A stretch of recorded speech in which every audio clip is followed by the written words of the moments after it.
Hi everyone, welcome back. Today we are going to talk to Luis Minero, who is an expert in out-of-body experiences. He's a graduate in chemistry with honors and has been a researcher and instructor at IAC, International Academy of Consciousness, since 1996. He has over 20 years of personal experience with paranormal phenomena and has been regularly interviewed with TV and radio throughout the world. He's author of the book Demystifying the Out-of-Body Experience, and as a researcher has contributed many papers to projectiology and conscientiology. Welcome, Louis. Thank you for having me, Suma. My pleasure. For the beginners, could you start by explaining what is astral projection? Yes, astral projection or out of body experiences or mystic voyage or unfolding. What happens when people normally are sleeping, and as they are sleeping, they disconnect from their physical body and they are able to remain aware, conscious outside their body. So there is, for example, the classic account of them, turning around and looking back to their physical body and becoming surprised a little bit the first times because people were not expecting to be in that situation. But in essence, it's an experience in which the person is outside the body, aware, conscious, lucid. And besides just being in their bedroom, they can go and visit other places, come back with that information, and that would be a typical out of body experience or a typical astral projection. Oh, what are the benefits of out-of-body experience? There are many, really. People like to do it because of a number of reasons. First of all, I would say many people like to do it because during that experience, you realize that you are more than your physical body. So then you realize you can keep on existing beyond your physical body, and therefore you don't die necessarily with a physical death. So when the physical body deactivates or passes away, we realize us with our own personality, our own, as I sometimes joke, our own good jokes and bad jokes, we're still going to be out there, existing in this other fashion. So first of all, it helps to overcome the fear of death. But other people do it because they realize that they can find information about their life task or their life purpose. Usually this feeling that people get, that they have something to do here and they are looking for it and searching for it.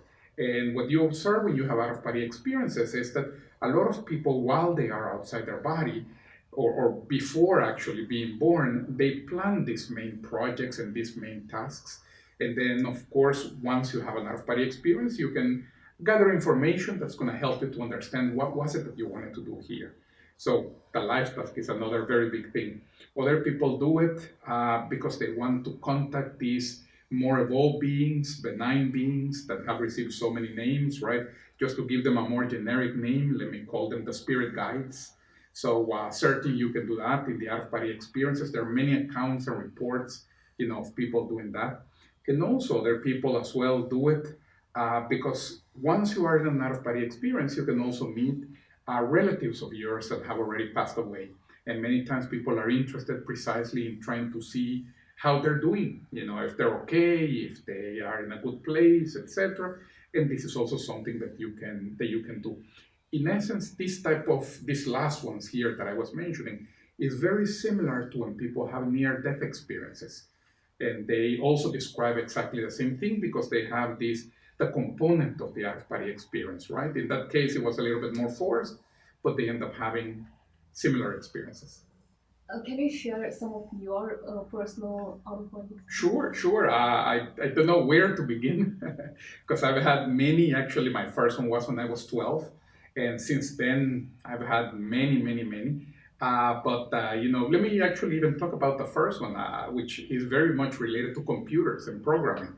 I got my first computer when I was 12.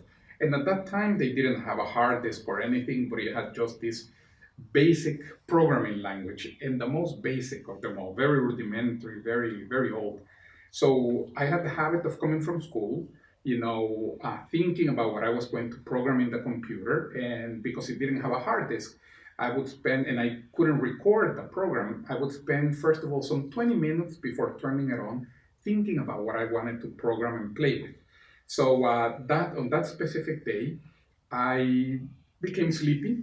I went to my bed, I took a nap, And then maybe because it was more of an intellectual activity, as I was sleeping, I became aware after a while that I was again staring at the monitor with my hands on the computer. And then all of a sudden it dawned on me, it hit me. Didn't I go to sleep about 20 minutes ago? And then when I turned around, because the computer was actually in my bedroom, when I turned around, to look in my bed, I saw my body there napping, basically sleeping.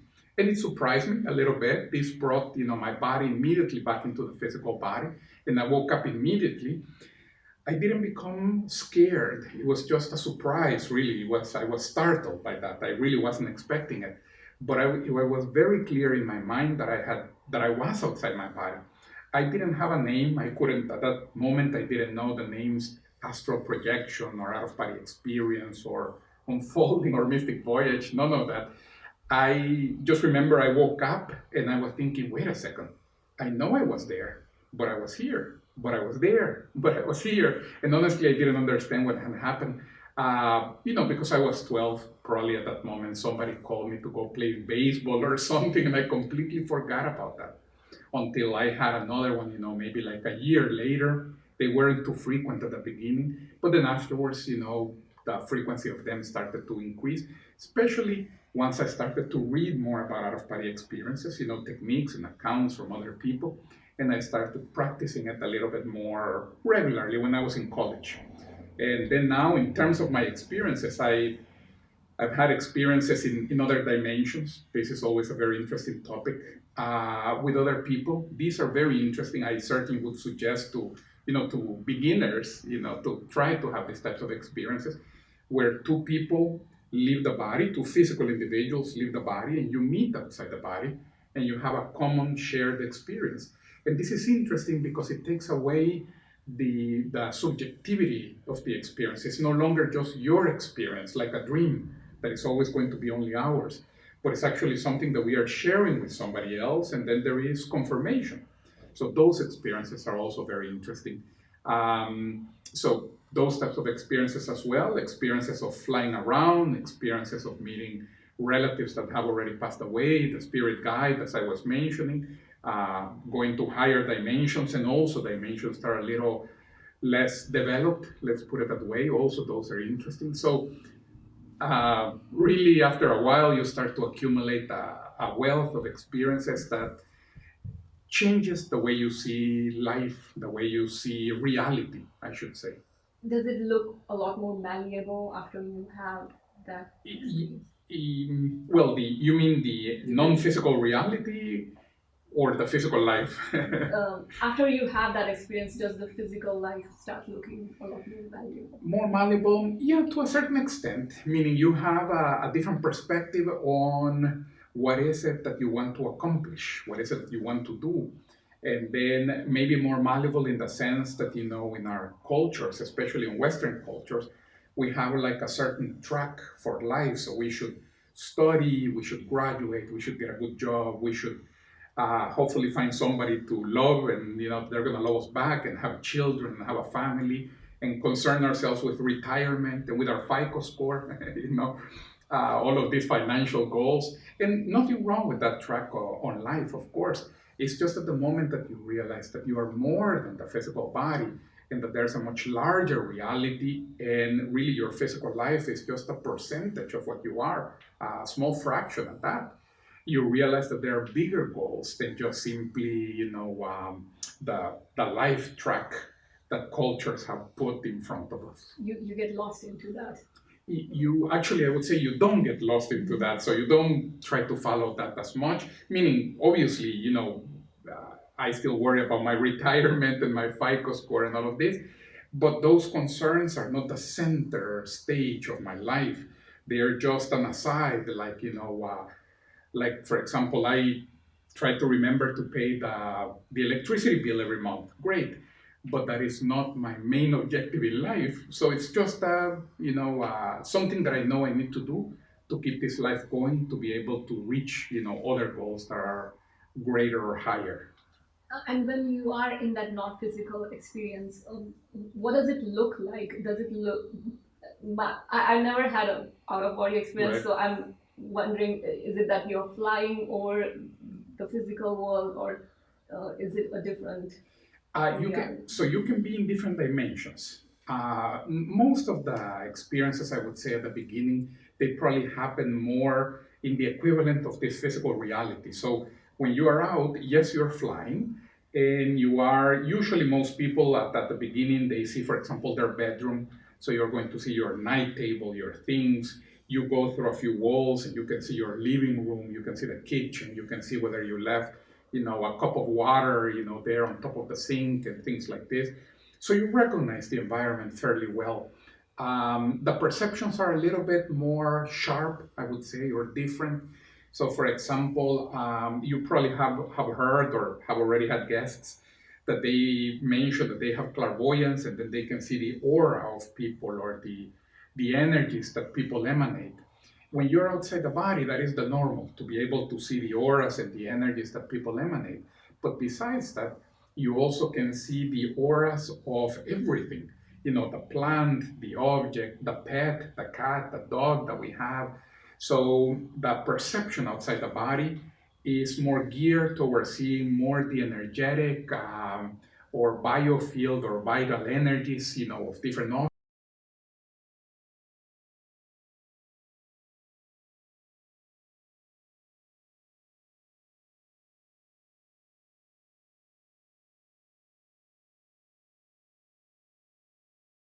When we are outside, because you can see this energy, sometimes the environments can seem a little foggy because you're basically seeing, the space in between two people or the energies that are in between two people.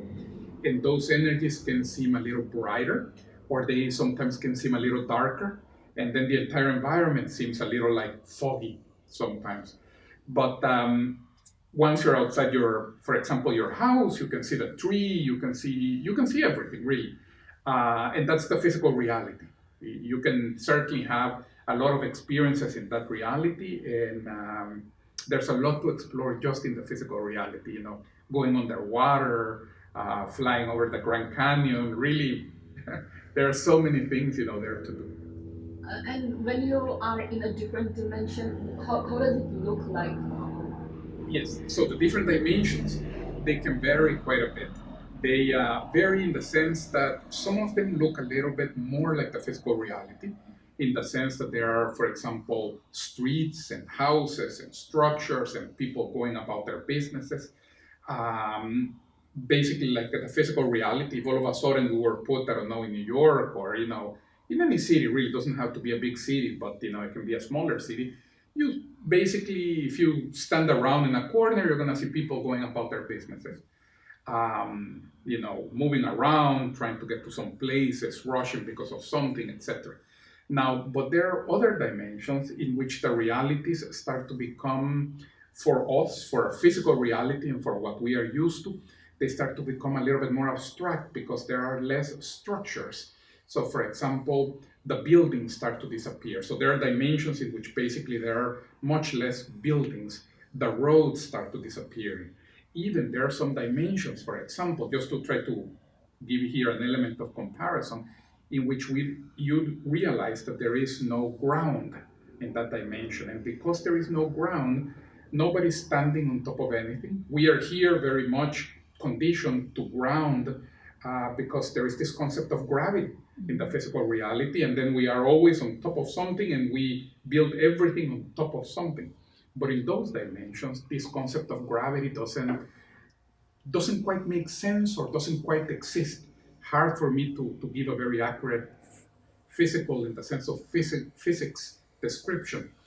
So because it's not there, everything is sort of like floating in space. So sometimes I mention that you can be having a conversation with somebody. You see that we are here both with our head facing up and our feet facing down because this is because of gravity, certainly. Or it would be very improper if all of a sudden I stood upside down. Just simply doesn't happen in the physical reality. But in that dimension, you can be talking to somebody like this, and somebody comes to talk to you like this. So at a 90-degree angle, their head here and their feet here. And then somebody else comes to talk to the two of you, at an angle, their head here and their feet here, and the heads are relatively close, but the feet are dangling all over. and everybody's correct because there is no concept of up and down. It's not improper to be doing that as opposed to here, of course. But that just simply shows that in that reality, in that dimension, the, how could I say, the concept or the reality of ground doesn't exist. It never formed, and it, because of that, that reality is also very different from the physical reality. Everything, the way we move around, the way we think about, places or distances. Even, if a physicist is watching this at this moment, this that I am saying, there doesn't seem to be any gravity. It's interesting because you see the physics of the physical reality. Now, physicists are very interested in finding and understanding this that we call gravitational waves. And rightly so. I think it is very interesting. My background in science, always keeps me very interested in those things. But when you go to other dimensions, you realize that it seems that the laws of physics work in a very different way. So it's almost as if we are here concerned with the laws of physics of the physical reality in the physical dimension. And in those other dimensions, there is a whole new different set of, physics laws. So that also makes it very different. And you are able to see our same reality in that dimension, or is that a completely different reality? You mean the physical reality? Yeah. No, when you're in that dimension, you're basically seeing that dimension, Okay. only that specific dimension. But you can, when you're outside the body, it's almost like tuning in. You can tune in to the physical reality, almost like a radio station, in the car or the old cars. And then you tune into the physical reality again. And then now again you're seeing, let's say Hollywood here or Los Angeles, and then you can tune in back to the other reality, and now this reality of, the physical reality, Hollywood, Los Angeles, disappears, and now you have tuned in to like another channel, so to speak, and now you are in a different reality. Have you ever visited any different civilization or a completely different planet? No, not specifically, but what I have seen is beings that have been being born in other planets. So this is also something, an eye-opening when you have out-of-body experiences. We are obviously very used to our physical body and to being born in this planet. And of course, there is the inquiry, is there life beyond this physical planet? And how would it look like, right? So what we realize when you have out-of-body experiences, just starting from the beginning, is first of all that we are not so much a human being, but we are a soul, a spirit. We sometimes say with a consciousness, and we are using the physical body at this moment for having experiences, for spiritual development, as people like to call it. But just like we can use this physical body for that purpose, other souls or other spirits, they use other physical bodies in other planets for that purpose. And then they also become conditioned and used to those other physical bodies.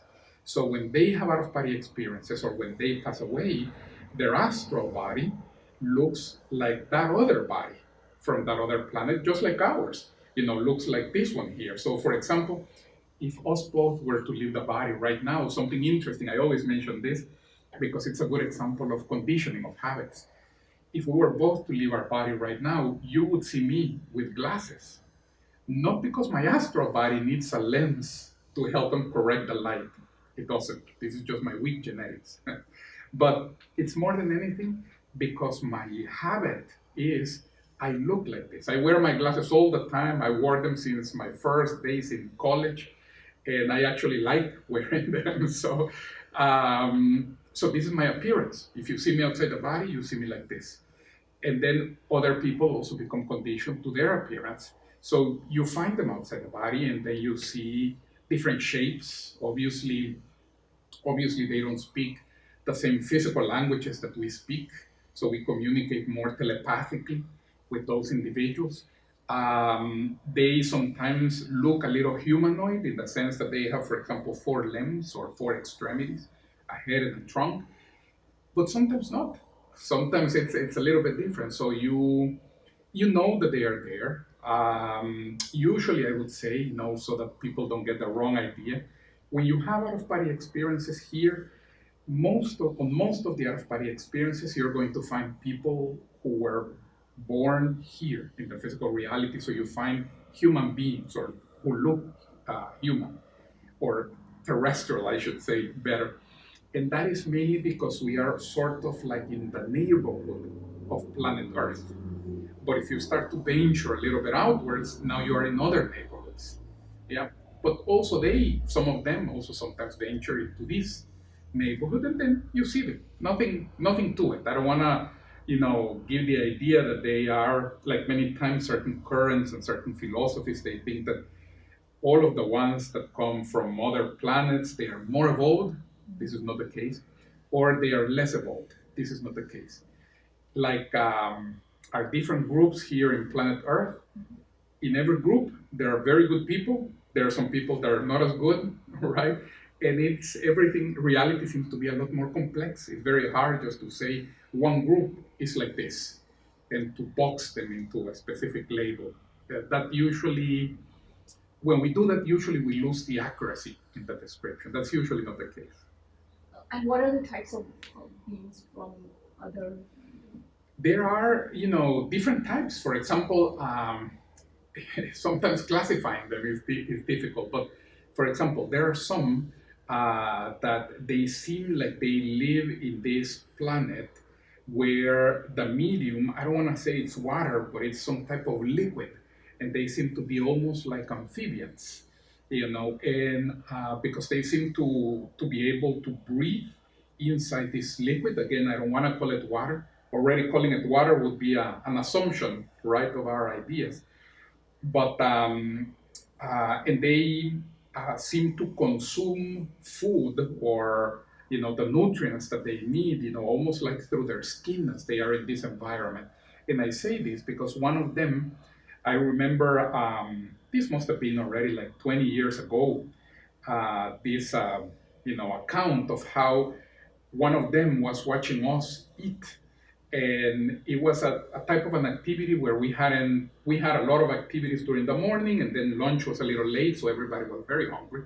And when you're hungry and you eat a very good meal, you feel so good. You feel so, I'm gonna say, almost like a mini ecstasy of sorts. And then this other individual was watching us eat. And then afterwards, outside the body, as we were talking, the person was saying, look, eating must be so good. I could see in your energies how everybody was getting excited, relieved, happy, the humor changes, everything. And for him, that was such a new experience because he had never experienced this type of eating with the mouth and tasting the flavors that we had because we have a tongue that he doesn't have. See, so his way of acquiring nutrients is very different. So just to give one example, of the differences there between them and us, one type of species and us. Were you have? Did you ever have a chance to meet someone who was way more advanced, and if you had some kind of revelation after meeting? Yes. You meet them. You meet quite a few of them. The spirit guides. They teach you different things. So, for example, I've had experiences in which they are teaching me different ways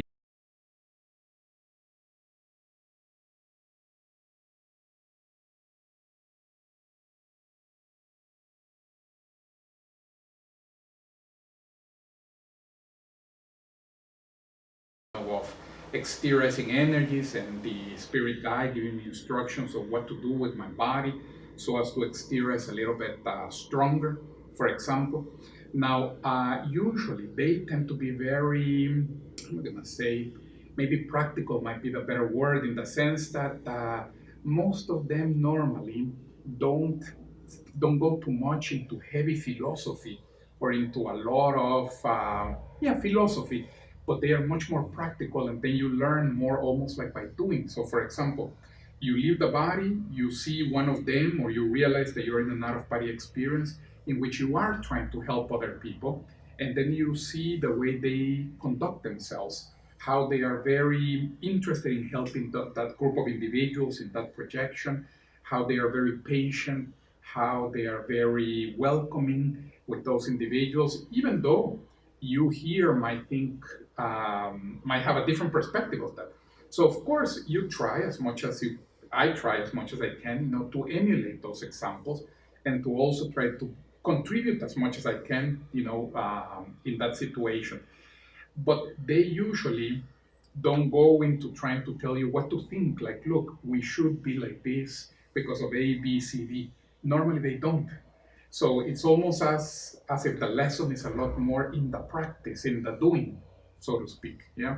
But obviously you catch on very quickly and you realize, for example, one of the characteristics that you realize about the spirit guides is they are trying to help, they're trying to assist, they're trying to contribute.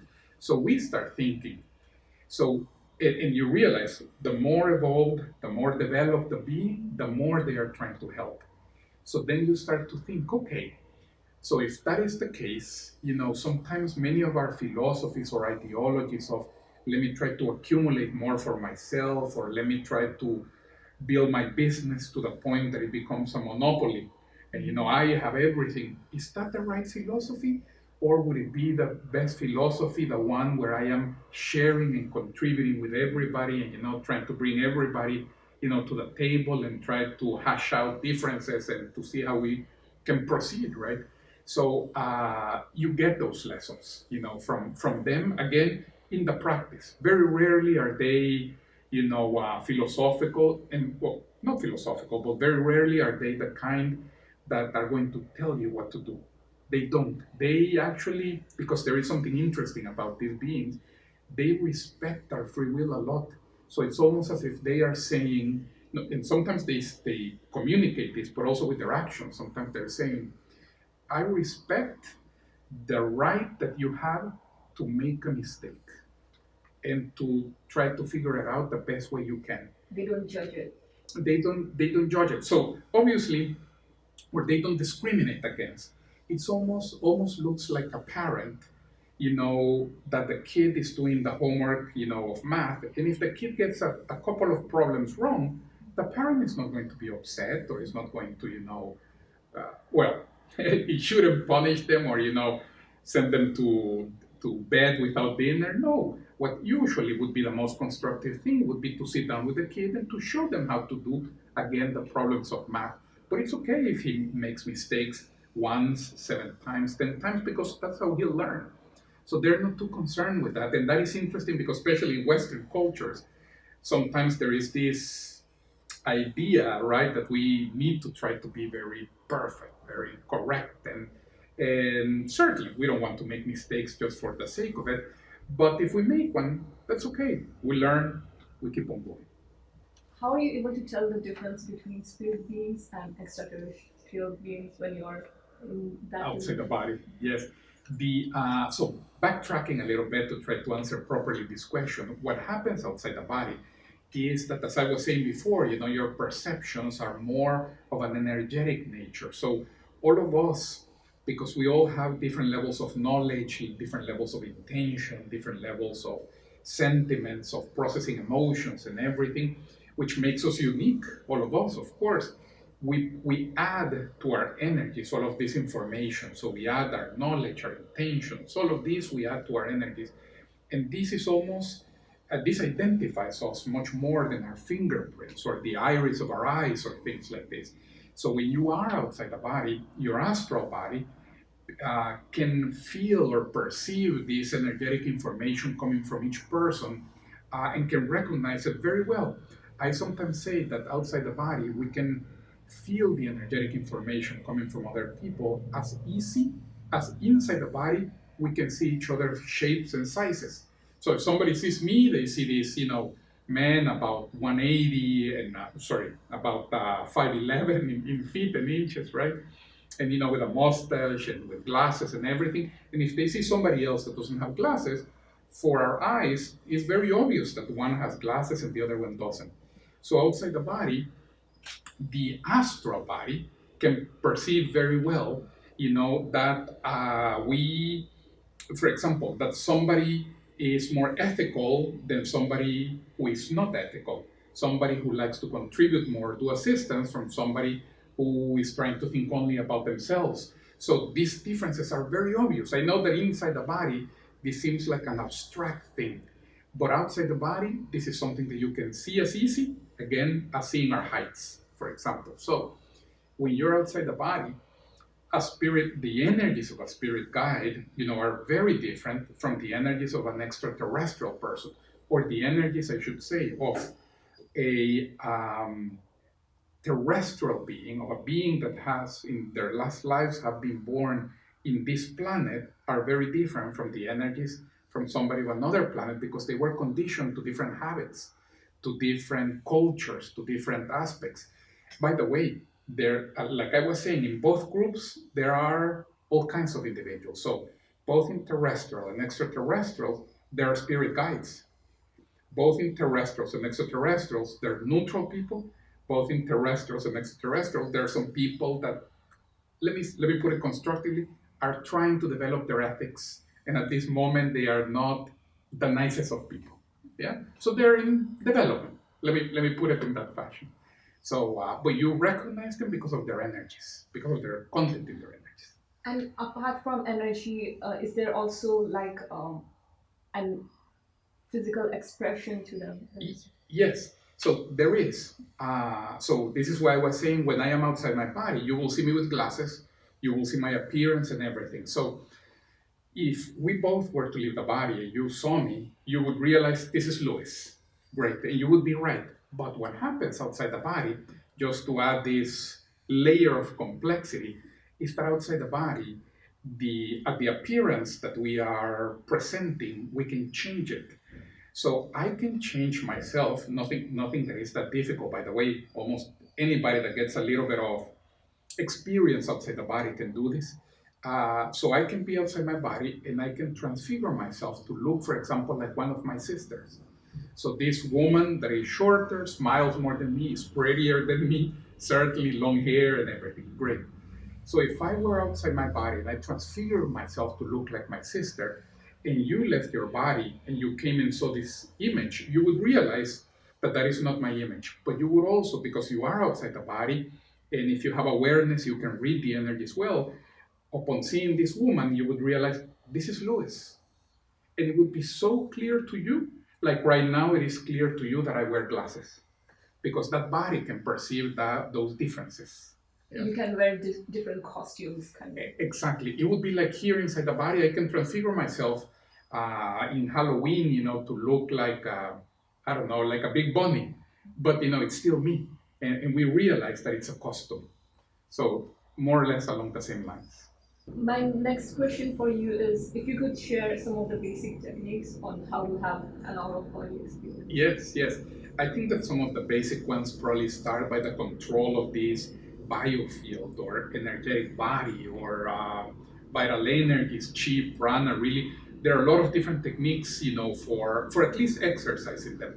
But one of the ones that can help, to bring us sort of like to a different level, especially to help us to have out-of-body experiences, is this that is called we call it the VILO, which it's an acronym for a very long technical name. VILO stands for Voluntary Energetic Longitudinal Oscillation. You don't have to memorize this. It's more than anything the technical name. But in essence, what we do in this technique is either sitting or standing or lying down. The physical position is less relevant. We're going to concentrate almost as if we were doing a meditation. Try to find a room where you're going to be undisturbed at the beginning. And then you're going to start to focus on the bioenergies, on the vital energies inside of you, and to run them inside of your body all the way down to your feet, and then from your feet to your head, and to your feet and to your head. At the beginning, what happens as we're doing this is we start to feel small sensations of energy. For example, we feel a tingling in our palms, we feel some coldness in our shoulder or some warmth on our foot. But as we keep on doing this, and the trick here is not to imagine anything, but to try to feel this substance, this vital energies moving through all of our energetic channels up and down through our body. So we start to feel these few things, but little by little, after a few days, we start to control it better, we start to move the energy better, and we can accelerate this. And this type of activity, eventually, as we control it a little better, will put us in a state of vibration. It's called the vibrational state.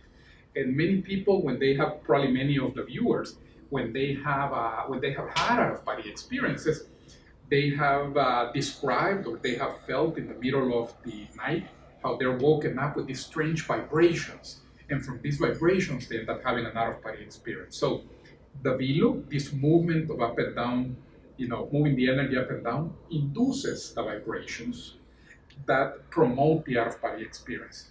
So this would be one of the, I would say, one of the better techniques that there are, because it's more direct in the sense of, certainly there are techniques, and we teach techniques based on imagination, breathing, a lot of different aspects, and all of those are good as well, and for certain people, some of those are better.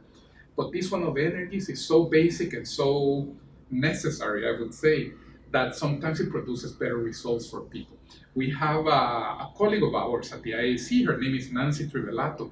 She actually just came out with a book that is maybe about 400 or 500 pages, just to talk about that technique, the VIL, the vibrational state, because it's so basic, it's so good.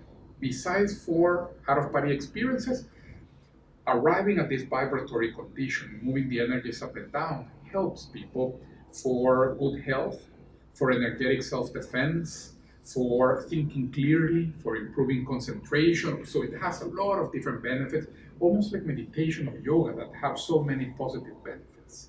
So what are some of the sensations you get when you are initially? When you're disconnecting, yes. I was mentioning this one of the vibration. This one is very common. But others that people describe and that you feel when you're having out-of-body experiences, and actually it's good for people to know, because if they feel them in the middle of the night, hopefully they won't be too scared or too surprised, but on the contrary, enjoy it and keep on going. So for example, sometimes people describe that they are sort of dreaming, or at least feeling like they are falling, into like emptiness, and then they wake up with a little bit of a jerk, with a little jump. That is typical of starting to disconnect and being there in that transitional phase. Sometimes also we hear these sounds around our head, like they can be very loud, like sometimes like an engine, or like I don't know, like a jet plane, in our ear, like a zzz, very loud, or they can be very dry sounds like a tack, tack, crack. We think that we woke up the entire neighborhood, but not even the person next to us, heard them. They're actually only happening inside of us. Sometimes also we feel the sensation of growing big. It's called balloonment, as if we are a balloon that is being inflated, or we actually can even feel like we're becoming smaller. Sometimes we feel very light, very like we are part of the air, and even we feel this undulation on top of our body, or that only one arm, for example, has disconnected, or one leg has disconnected. So all of these are sensations of leaving the body. And another one, by the way, important for me to talk about this one, is this sensation that many times people feel that surprises them and scares them. And this is why it's important, where they wake up in the middle of the night or in the morning, and they feel that they cannot move their physical body, the sleep paralysis. Usually that happens because we are more disconnected than connected. If we let it go, if we relax in a matter of 10, 20 seconds, we come back into the body, and now we can use the physical body and move. I know that those 10, 20 seconds for most people usually surprises them, scares them. We feel like a century went by, and nobody helped us. But really, at the end of the day, it's just like 20 seconds or so. But that condition, if we're able to stay relaxed and calm, is actually the easier state from which to have an out-of-body experience. Instead of fighting to come back into what we know and into the control of the physical body, what we can do at that moment, and what I would suggest to everybody watching, is to try to roll outside the body at that moment. If you think about rolling, like when we are in bed and we want to roll onto one shoulder, if you think about rolling at that moment, stay relaxed and roll. Normally you're going to end up in an out-of-body experience, because we are much more out than in. So that one also, it's important to understand it as, a sensation of transition and not a negative thing. So we can take advantage of it instead of becoming too afraid, of that moment. Yeah, I remember once I did not have the out of body experience, but I was about to, and It happened to you, yeah. I got very scared. Yes. I got back into Yes. my body. It was very scary for me. You know, it's a very understandable reaction that to be scared because it's something so different from what we are used to.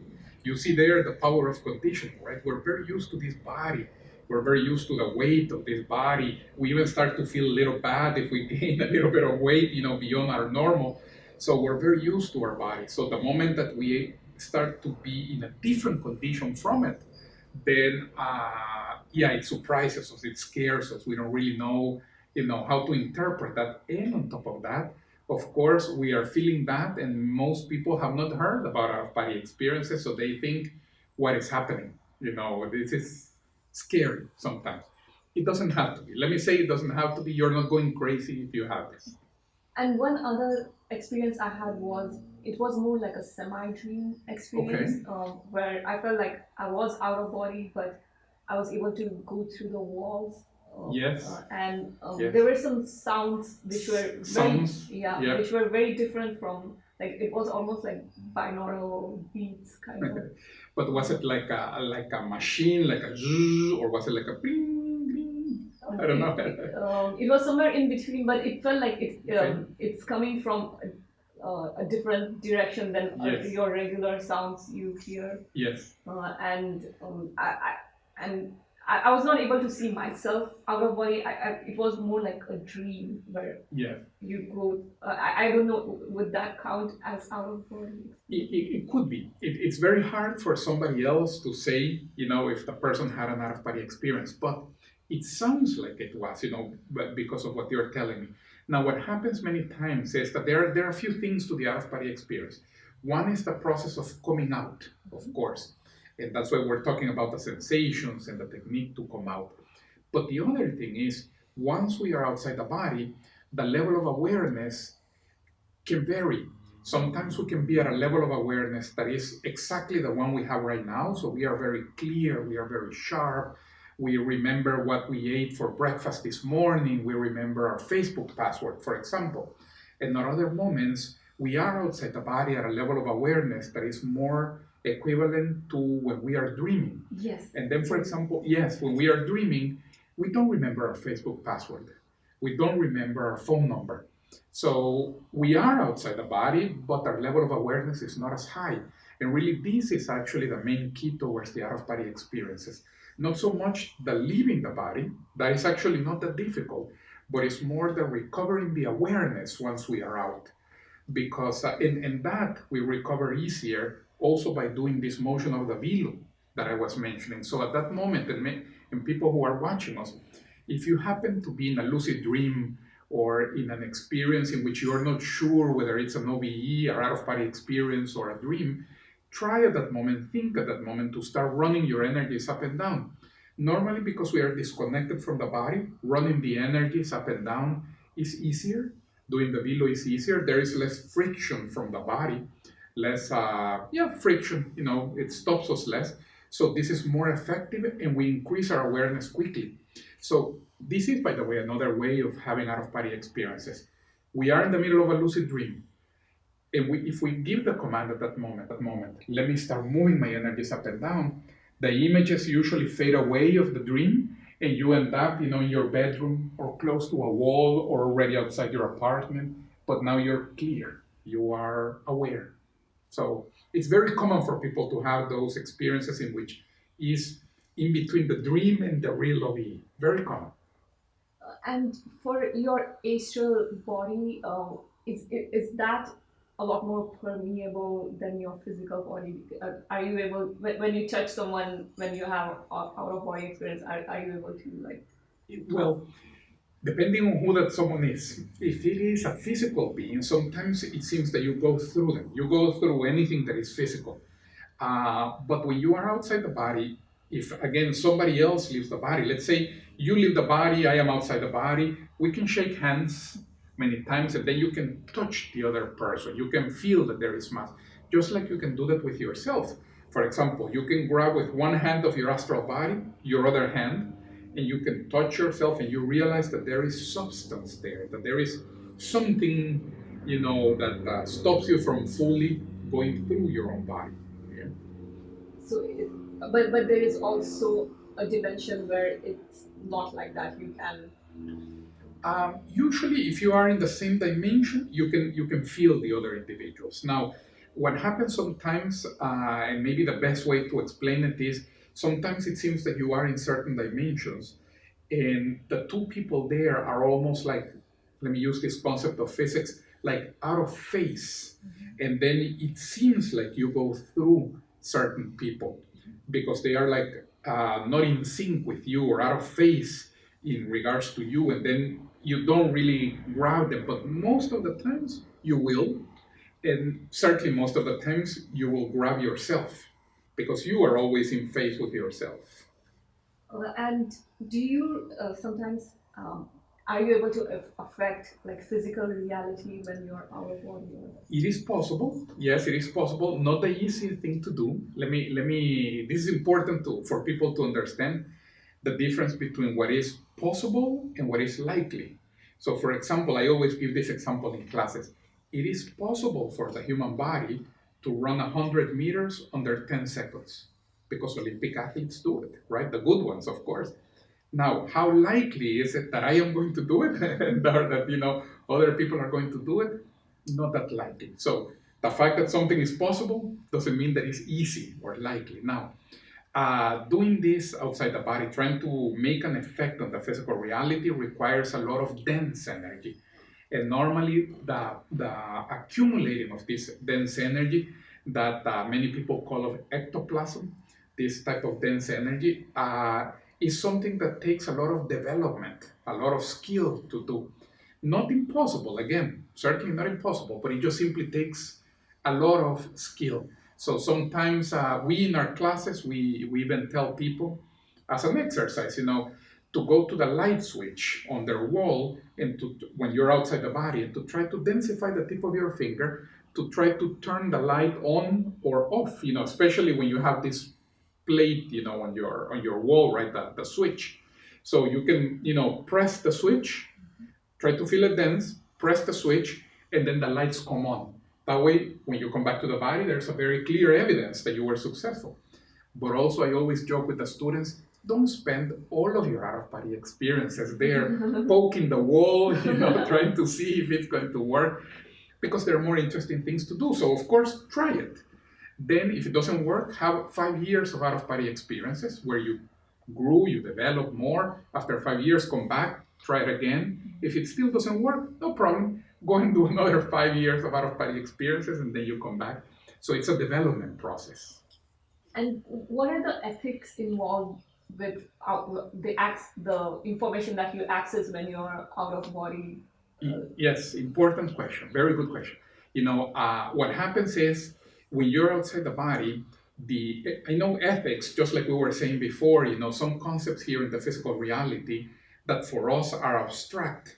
Outside the body, they are very palpable. They are almost solid. So, for example, this idea of helping others versus not helping others, it seems that those two people in the physical reality, they are citizens who are basically one like the other. They both pay their taxes. They both have two kids. They both have 1.2 dogs. The the averages of insurance companies and things like this. They both have a good FICO score and everything. So it seems like something that is secondary to a certain extent, or at least more abstract or more difficult to measure inside the body. But outside the body, this information of how much one is willing to help the others versus the other one, is very obvious, very palpable. It's almost like having another arm that is something very blatant, obvious. Now, in terms of ethics, it's exactly the same thing. The more correct, the more ethical we are outside the body, this changes the quality of our energies, or it's very obvious that we have that quality of energies. And then it's almost as if we have more freedom because the energies of ethics are lighter. They are like softer, and then you can go faster to different places and you can reach targets easier. While the energies of things that would be anti-ethical, for example, a question that many times people ask me, so if I can leave my body, can I go into somebody else's house and see their, their, I don't know, their credit card number, for example, their mother's maiden name? The moment that, in theory, you can, because on the one hand, it's an issue of capacity, but on the other hand, it's also an issue of ethics. The moment that somebody else wants to keep something hidden from you, then it's the respect of the free will. So it's the ethics of the person of understanding, am I going to respect the free will of the other one or not? So one thing is the other person doesn't want for you to see it, and then do we respect it or not? Now, when the person says, I am not going to respect that, and they are choosing then something that is less than ethical, the energies become more dense, the energies become more heavy, and normally the person has a harder time, first of all, just leaving the body. But even if they leave the body, normally they are so dense and their level of awareness is less that they don't reach the target, so easily. Now, if you, on the other hand, have, for example, the intention, look, I want to go to that person there and I am going to go help them, I'm going to go assist. I am going to respect their free will. Now you have an easier time leaving the body, the energies are lighter, and because you are being correct with the ethics, then what happens is you leave the body, you can reach a lot of different targets, and you're going to be again correct with the ethics. You're not going to go there. The moment that you think, let me go there to see the credit card, now the energies become dense because you are manifesting that energetic information that is going against the free will of somebody else. So even though it might seem very abstract here in the physical reality, outside the body, there are these like ethical mechanism, or we sometimes call it cosmo-ethics, because it seems that is ethical principles that rule the entire cosmos or all the dimensions. So we call it cosmo-ethics also to separate it from the physical ethics, that we're used to. So there is this mechanism that helps you either to reach targets, to develop more, or uh, to not be able to be successful in those things, in those endeavors. So that is there. That is, I don't know how to say. This is something that obviously requires a lot more study and a lot more observations. But it's almost like what we here in the physical reality would call a law of nature. In those dimensions, seems to be almost the equivalent of what we would call a law of nature. Is how ethical are the intentions, the goals of people. It's kind of understood among. It's understood. It's you can see it very clearly. So, like we were saying, you can see the energies of somebody else very clearly. So outside the body, you would be able to see mine very clearly, and vice versa, of course. But also, it ends up affecting how well you're able to get to the goals or to accomplish the goals that you want to accomplish. So there is that mechanism there permeating everything all the time. Among your students, do you have any mechanism to get some proof or evidence that this you had an out-of-body experience and it Yes. was real information? Yes, yes, yes. And by the way, I know that at the beginning people are very interested in this idea of proving their out-of-body experiences, and rightly so. I'm not trying to put that intention down. Rightly so. It's just that after a while that you have already proved it to yourself a little bit, you are no longer concerned with that. You're just enjoying the out-of-body experience. But with the idea of proof, we have several courses in which what we do is, for example, people have to leave their body, they have to go see an object that we have hidden, and then they have to come back to their body and then report it to us afterwards, and then we reveal the object, and once they have already written it down and reported it. One of them is this class that we call the out-of-body experience decathlon or pentathlon. This name is just because in the Olympics the decathlon is 10 competitions in different abilities, right? Running and jumping, etc. And the pentathlon would be 5 different competitions. So it's just the name we just thought that it was a cute name for this course that we have, in which the person goes for 10 weeks. And on 10 weeks, they are trying different out-of-body experience techniques. So like a decathlon on out-of-body experiences. And then in that course, we do that where people We, as instructors, we hide something. We even tell them where, but they cannot see it. Now they have to leave their body. They have to go and see that object. They come back the next week. They tell us what it is. We show them the object, and then we change the object. And the next week they have a new challenge, and they go like that for 10 weeks. The objective is not just the proof, it's just that this is an element. Obviously, the objective is the practice of the out of body experience and trying the techniques, etc. We also have another course that we call the projective field that is similar to this one, where also proof can be, can be had. Where in a weekend it's almost like a retirement, like an immersion type of a course, an entire weekend the person is going to lie down in the ballroom of a hotel, and this is like 50, 60 of our students. Really, it's open to anybody that wants to participate. And then they have to try to leave their body. They have to go to another room of the hotel where we have a laptop that just simply randomly picks an image and displays it on the screen. And the room is empty and locked. So they have to see that image, come back, write it on a form, then this is taken to an auditor who is not anybody from the IAC. Usually it's either a journalist or a college professor, somebody with some authority. And then they're going to certify that they saw all of these forms before opening the door, and then we see the image, and we compare what happened.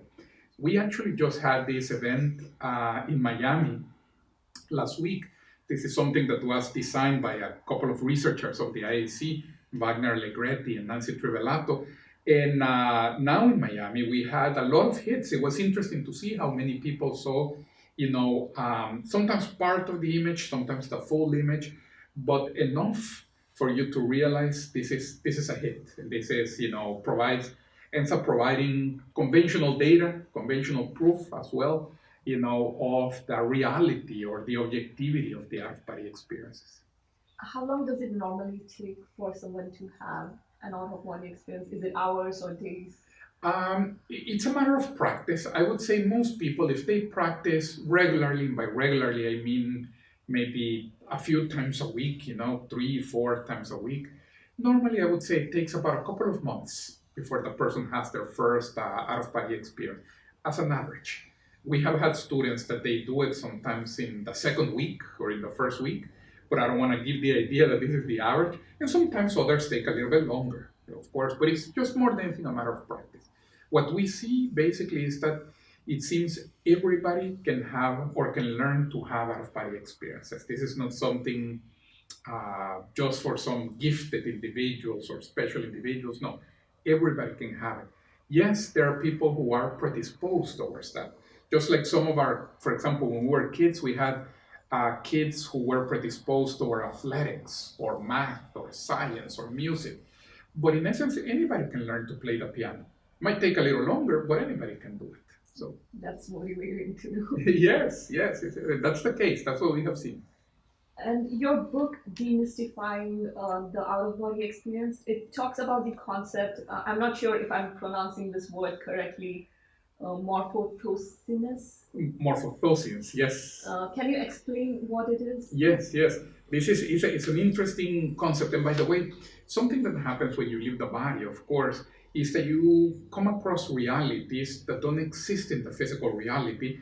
And because of that, sometimes you have to create new names. Of course, an example of that is just simply colors. We have names for the colors that we see here in the physical reality, and they are a reflection of a wavelength, the visible spectrum. But when you leave the body, the astral body can see more colors than the ones we see here. So then, of course, we start thinking, right, of people who have out-of-body experiences, what name do I give to that color? And how do I make sure that the name that I'm giving to that color is going to be understood by somebody else who has also seen that color? You see the difficulty, right? Because in essence, I can give a name to that color, let me say color X, but when I go and tell somebody else who also has had out-of-body experiences, this is color X, or I am naming a new color is color X, if they don't associate it with that same color, there is no consensus. Color X is only a name for me and not for anybody else. So There's the difficulty of language, of naming things, and at arriving at consensus. But the morphotosins is one of these elements that are new, or at least somewhat different. Morphothosin is basically an object that has been created with vital energies outside the body, or with chi or prana and everything. Morphothosins would almost be, it's thosin, what it means is energetic information, and morpho from the Greek means form. So it's energetic information that has acquired a form. So a morphothosin could be, like I was saying before, some dimensions have, for example, buildings. So the building is made out of morphothosins, energetic information that has acquired a shape. But also, something small like, sometimes they give you certain devices that look like the equivalent of books because they have information stored in them. And then these devices outside the body would also be a morphothosin. So a morphothosin is any object that has been created out of energies or vital energies outside the body. So they don't have a physical reality, but they exist in. Exactly. They exist over there, yes. So, for example, the chair here exists here in the physical reality, but in the other dimensions, it doesn't exist. But if we were to create a chair in an extra physical dimension, this chair exists here physically, but it doesn't exist in the other dimensions. But if we were to create a chair in the other dimensions, and this is done again with bioenergies, because we can all experience bioenergies out there, and we can think about the shape and create a chair. Now that element exists on its own in that other dimension, but it doesn't exist here. So in the physical dimension, we cannot see it. But that object also is more objective than subjective. What I mean is, you or I, we can create it. But if we leave it there, any other person who leaves the body can see it. And then because they can see it and because they can grab it and interact with it, you wouldn't go through it because it's a non-physical object. So this object is more objective and now it's independent of us. So it's not a figment of my imagination, it's not a hallucination, it's something that you actually created to a certain extent, like the chair. Once a carpenter or the manufacturer creates the chair, first they had the idea, but they materialize that idea into a chair, and now that object has a life of its own, independent of the person who created it. It just simply exists, and other people can see it. It's not an imagination of the creator. And how many times is it possible that the experience you had while you were out of body is the same experience for the other person you saw when you were out of body? Yes, it could be. It could be. And what happens outside the body is that the perceptions are more determined by what you're perceiving is more determined by your interest, by your focus. So much more than in the physical reality. So for example, let's say that somebody here was very, very interested in fashion.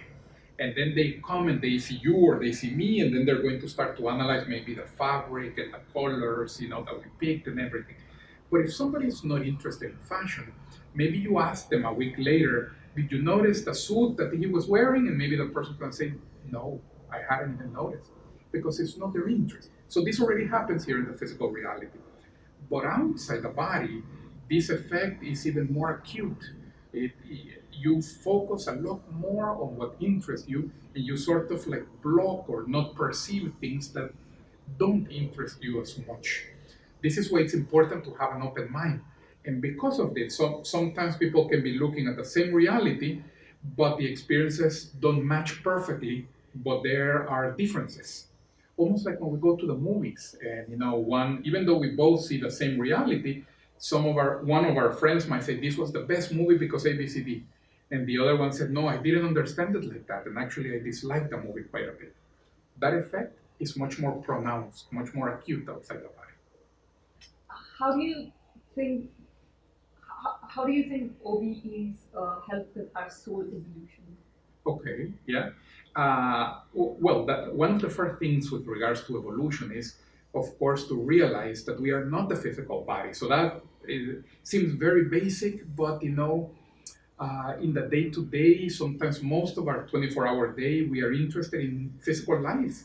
really, on having a little bit more money in our savings account, or having a better FICO score, or having an extra days off of holidays or vacation. So we are very interested in those things, and nothing wrong with those things. It's just that the moment that we leave the body, it really, really hits us. I am more than the physical body, and then my goals, and that's a more permanent reality. So my goals should be aligned with that. So they help us. The out of body experience helps us because it helps us to realize that, because we have more direct contact to the spirit guides and we can learn from them. We also start to realize in the practice, how these intentions of contribution, of assistance, are very real and very palpable, very obvious, and how they lead to better results. So the out of body experience, in that sense, also challenges us when we leave the body. So we leave the body, for example, and if we sometimes have very emotional or more dense reactions, the energies, as I was saying, become more dense and we come back to the body. So let's say we leave the body and we see, I don't know, that our neighbor has a new car. And then we think the way maybe we would think here inside the body, and we think, ha, this guy, I cannot believe the luck that he has. When we think that, sometimes because it's an intention that is not as positive, that immediately densifies our energies and we come back to the body.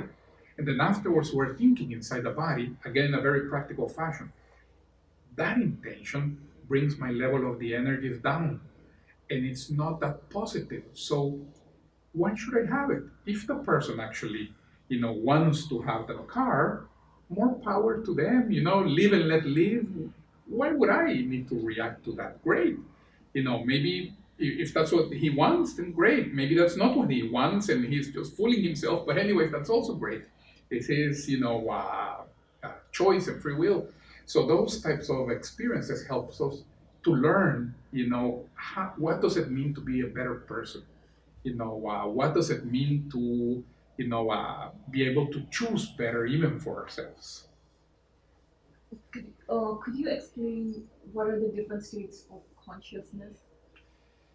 Well, there are many. When we leave the body, we can be sometimes just floating above the body, unaware, unconscious, and then that's the regular or the normal night, right? But we can also be like at the level of a lucid dream, where we start to recognize things and we start at least to be able to control well our dream. But we can also be a little bit beyond that, to the point like the experience that you were telling, where we are not sure whether it's a dream or whether it's an out of body experience. So we are already starting to go beyond the dream state. And then we can be, at the level of out of body experiences in which we are very clear that we are aware. You're awake in the dream. Awake in the dream, exactly. And you then have the same level of control that you have right now. So right now, if we want to go to the bathroom, if we want to take a sip of water, for example, sometimes people ask me, should I know where I want to go before leaving the body?